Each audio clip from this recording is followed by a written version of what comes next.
Même s'il y a effectivement sur Internet, il y a Wikipédia, on l'a revisité deux, trois Ouais. fois, il donne des informations. Il y a des choses qui sont vraies, et puis des choses qui sont un petit peu moins vraies. Bon, ce qui est vrai, c'est que je suis né en France en 1966, d'un père camerounais et d'une mère française, bretonne. Donc j'ai grandi en banlieue parisienne, Bagneux. euh, je suis né à Fontenay-aux-Roses, j'ai évolué à Bagneux, Antony, puis Verrières-de-Buisson, dans l'Essonne. Et puis j'ai suivi un cursus, une incarcération scolaire jusqu'au bac, dans différents établissements, jusqu'à ma libération, donc au moment du bac. Je sors du bac, je suis libéré à 18 ans, en fait, il fallait que j'attende 18 ans, parce que j'étais obligé de rester jusque-là. Ensuite, bah, je voulais tout de suite et très rapidement m'engager dans ce qui était ma passion, c'est l'humour, le one-man show. Donc je ne savais pas exactement ce qui allait m'arriver dans la vie. Devenir humoriste, c'était une utopie. De là à devenir une réalité, je ne connaissais personne dans ce milieu-là. Bon, j'avais un pote, Eli Semoun, un pote de quartier, on va dire. Enfin bon, lui était d'Antony, un fils de fonctionnaire, qui lui commençait à faire des petites choses. Je dis fils de fonctionnaire parce qu'il habitait dans un quartier des fonctionnaires. Et donc, moi j'étais dans des quartiers un peu plus chauds à Bagneux quand même. Mais bon, on s'amusait beaucoup tous les deux et il avait vraiment envie lui de s'amuser, de faire du one man show. Puis voilà, en se rencontrant comme ça, on a décidé de monter sur scène un jour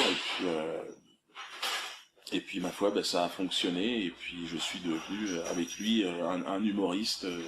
On est devenus des humoristes professionnels et on a exercé cette profession. Donc tout ça c'est relativement, ça se passe assez vite dans mon cursus, puisque là j'ai, on va dire, c'est en 91, j'ai 24 ans, 25 ans, et à 25 ans, voilà, je commence déjà à travailler, à vivre de ce métier, même un peu avant, 23 ans.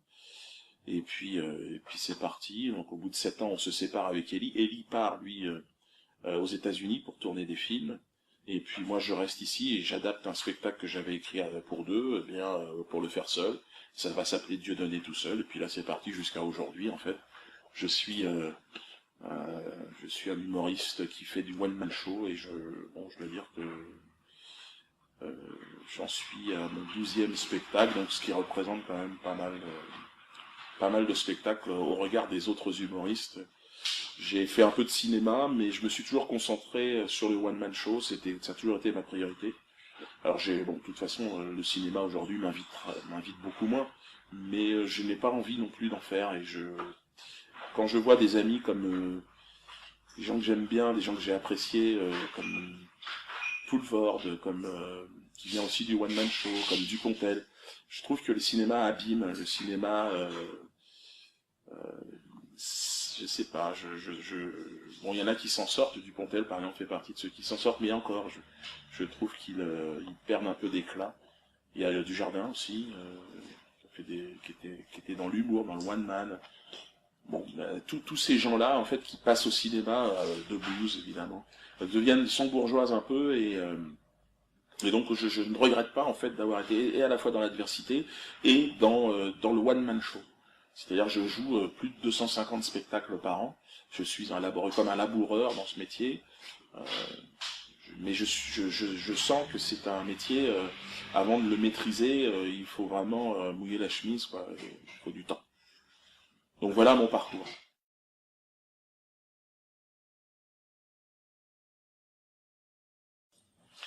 À mon avis, en fait, les ennuis vont commencer avec l'épisode Fogiel. Bon, Fogiel, c'est une émission, on me demande de venir pour, on va dire, faire un petit sketch. L'invité principal est Jamel Debbouze. On voudrait que je le provoque un peu, je le fasse rire. Donc je me dis, bah, Jamel Debbouze qui, à ce moment-là, euh, commence à devenir on va dire, un personnage public de premier plan. On a la sensation que les médias veulent en faire un peu un représentant des banlieues. Alors je me dis, bon ben au moins je vais tenter de le confronter à une vraie question, quoi, une question qui moi m'intéresse, m'interroge. C'est que penses-tu, Jamel Debbouze, de la condition aujourd'hui du peuple palestinien et de la politique d'Israël. Alors j'écris un sketch à la hâte où je me grime en colon israélien, et puis qui s'empresse de conseiller aux téléspectateurs, aux jeunes téléspectateurs issus des quartiers, de rejoindre l'axe américano-sioniste, tout ça sur le plan, sur le ton de la plaisanterie et de la farce. Et puis, donc Jamel va s'amuser. Je pensais que il était de mon ressort, de mon rôle, de le sensibiliser en tant que, parce qu'il m'a toujours considéré comme un grand frère, quoi, dans cette profession, de le sensibiliser aussi, de l'entraîner sur des terrains un petit peu plus, difficiles, mais s'il se veut être à un moment ou à un autre représentant d'une population d'exclus, il est important qu'il aille sur les vrais thèmes de l'exclusion, les vrais thèmes du racisme, et puis les vrais thèmes de ce qu'est la réalité du fascisme aujourd'hui. Et Israël étant la partie émergée, évidemment, du fascisme dans le monde, du racisme, de la duperie, du mensonge et du vol. Et donc il est important, il me semble, pour moi, à ce moment-là, de le sensibiliser, ou tout le moins de l'entraîner un petit peu dans cette direction-là, plutôt que de devenir, évidemment, le couscous garbit de service, quoi. Et donc d'ailleurs ça se passe très bien, il me comprend, les Dieu donné, alors il va venir peu de temps après me dire que je suis le meilleur, que je dis tout haut ce que tout le monde pense tout bas. Il aura même une réflexion au Zénith de Paris, où il va me dire, tu sais, c'est pas marrant d'être invité chez Drucker et serrer la main d'Enrico Macias. Je tiens juste à me désolidariser ce soir de Dieudonné.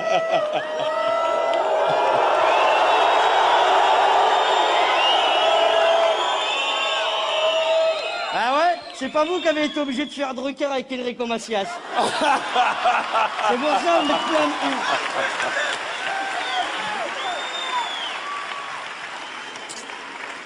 Merci, Jamel. Il y aurait apparemment des gars du bâtard dans la salle. Je tenais à leur dire que j'ai rien à voir dans cette histoire, monsieur là. Ouais, je suis venu juste rigoler. C'est le meilleur d'entre nous. Il a les couilles de dire ce qu'on pense. Et sincèrement, continuez à le soutenir comme vous le faites. On en a besoin. Merci. Merci, Jamel. Le problème, c'est qu'après, évidemment, il aura regretté ses propos, parce qu'on est dans un système, dans un monde où, malheureusement, on ne lui permet pas d'être lui-même. On lui demande de trahir, en fait, tout ce qui fait ce qu'il est en réalité.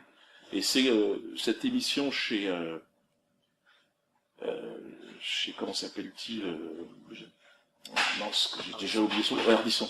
D'ailleurs, tout le monde l'a déjà oublié puisqu'il a disparu. Donc c'est dur de se souvenir des mecs comme ça qui me disaient, Diodo, je ne pourrai plus jamais t'inviter. Donc, peu de temps après, il a perdu son émission, il a quitté la chaîne. Et aujourd'hui, il se débat pour exister. Je n'ai pas l'esprit revanchard, mais je pense que lorsque l'on quitte sa dignité intérieure, on ne peut que errer après dans une sorte de show business, enfin là en ce qui concerne cette activité, dans une sorte d'espace où finalement on se noie et on s'auto-détruit. C'est ce qui se passe pour Ardisson, qui était un homme à mon avis plutôt pertinent au départ, un homme qui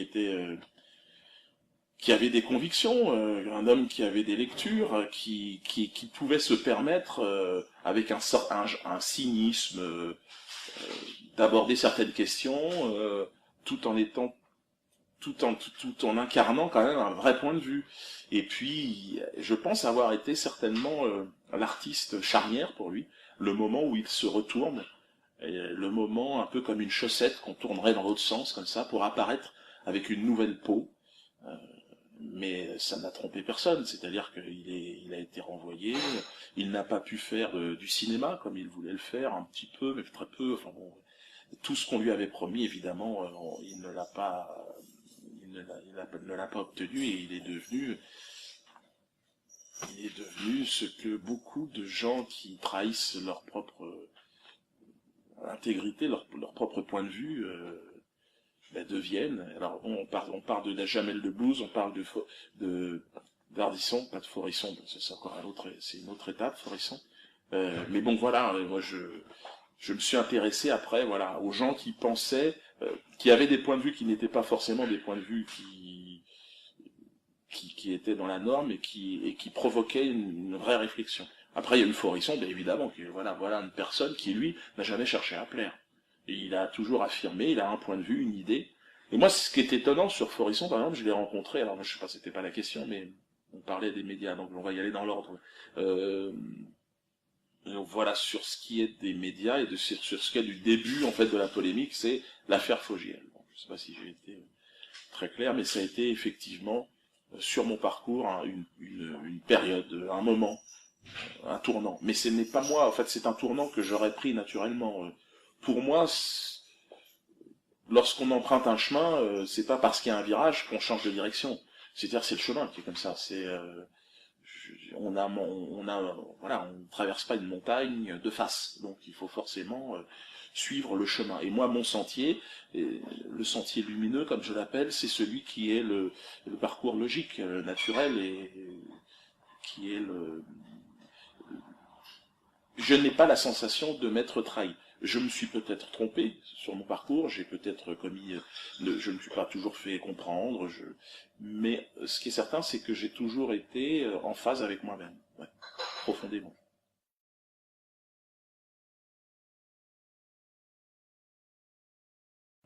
Bon, bah, c'est plutôt, alors je sais pas qui après, qui a commencé. Il se trouve que pour ce qui est de Arthur, Jacques Sebag, lui, bon, ce qui s'est passé, c'est qu'on a commencé, on est à peu près de la même génération, il doit être né même la même année, et, et donc la première fois que je l'ai rencontré, c'était, il animait une émission, il sortait de la radio, il animait une émission sur TF1. Et il était là, et son rôle c'était de faire rire. Donc il essayait de rameuter un peu tous les humoristes de sa génération pour écrire des choses, faire des sketchs. Alors, on a assisté à plusieurs réunions, puis on écrivait des choses, puis on a joué, on a fait pas mal de petits sketchs, et l'échange avec lui, c'était, je vais faire de la promo pour votre spectacle. D'accord, mais bon, à partir du moment où on écrit des sketchs, qu'on les joue, et qu'il y a un employeur au-dessus qui lui donne, je sais pas, énormément d'argent, on peut quand même se dire, bon ben, on a le droit peut-être d'être payé. Enfin, tout travail, à un moment donné, mérite salaire. Toi, tu es payé pour nous avoir appelés et occuper 5 minutes d'antenne. Tu ne vas rien faire sur ces 5 minutes d'antenne, donc je sais pas comment ça se passe. Et puis là, évidemment, j'ai découvert le fameux, oh là là, mais il n'y a pas de l'argent dans la vie. Bon, voilà, le producteur voilà, dans son rôle, et qui flirtait toujours avec le copinage. Mais non, on est des potes, et puis on est des potes, mais bon, c'est toi qui tire la caisse. Donc, on n'est pas tellement des potes. Et puis après, je me suis aperçu qu'on n'était pas du tout des potes, et qu'on serait jamais des potes. Et bon, voilà, ça fait partie de ces gens. Bon, ça a commencé comme ça. Et puis Bruel, alors Bruel, je savais qu'il était cousin d'Elie Semoun, cousin, pareil, enfin pas, non, cousin, germain, enfin par, et donc, bon, on l'avait jamais vraiment rencontré à cette époque-là, mais j'ai rencontré une fois, je crois. C'était au Resto du Cœur. Bon, c'est eu une très très mauvaise impression dans les coulisses des Restos du Cœur, où le champagne coulait à flot, et je dis tiens, c'est étrange. Et donc, non pas que je n'aime pas le champagne, mais bon, je trouvais ça étonnant, quoi, le rapport entre d'un côté des coulisses et puis la scène. Et puis lui, lui tout de suite, en fait, il m'a insulté. Il a fait partie des premiers lorsque j'ai eu des ennuis à monter au créneau pour s'offusquer du sketch chez Fogiel, pour dire que je n'étais plus un artiste, que j'étais terminé, que j'étais foutu. Voilà, c'est exactement voilà, ce genre d'artiste qui, avec le temps, montre en main, que j'aperçois s'enliser dans les sables mouvants de l'aristocratie du show business, et qui ne produisent plus bon, je sais pas s'il a produit autre chose d'ailleurs que de la merde, mais Bon, là aujourd'hui c'est devenu je vais dire un spécialiste. Tout ce qu'il fait n'a absolument plus aucun sens. Il pompe, c'est-à-dire que c'est toujours à un moment donné, en plus quand ce genre d'artiste, entre guillemets, ne fait que récupérer des vieilles chansons, refaire ce que les autres ont fait, soi-disant en mieux. Bon, voilà, fait partie de... Je n'ai pas la sensation de faire le même travail. Et puis son soutien inconditionnel à la cause israélienne, bon, il a manifesté, c'est son droit le plus strict, mais lorsque l'on en parle, ah non, qu'est-ce que c'est? Bon, il y a de toute façon, chez ces artistes qui soutiennent bec et ongle la politique de l'État d'Israël, euh, toujours cette malhonnêteté, ce chantage à l'antisémitisme. Donc j'ai eu à vivre tout ça, et puis ces deux spécimens, ces deux énergumènes étaient particulièrement virulents.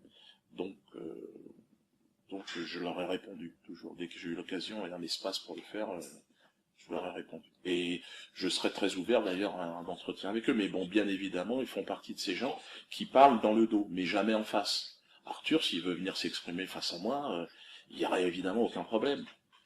Ne serait-ce que dans l'intérêt. On a la chance de vivre dans ce qu'ils appellent une démocratie. Je sais pas trop ce que ça veut dire, mais en tout cas, a priori, on peut se parler. Donc, je peux aller chez eux, on peut discuter, j'ai pas peur.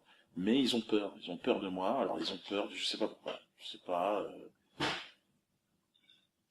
Il y a des gens de la LICRA qui disent que j'ai 4000 ans, que je n'ai jamais connu de civilisation, que c'est pour ça que je serai un genre de singe, quoi. Alors peut-être c'est ça.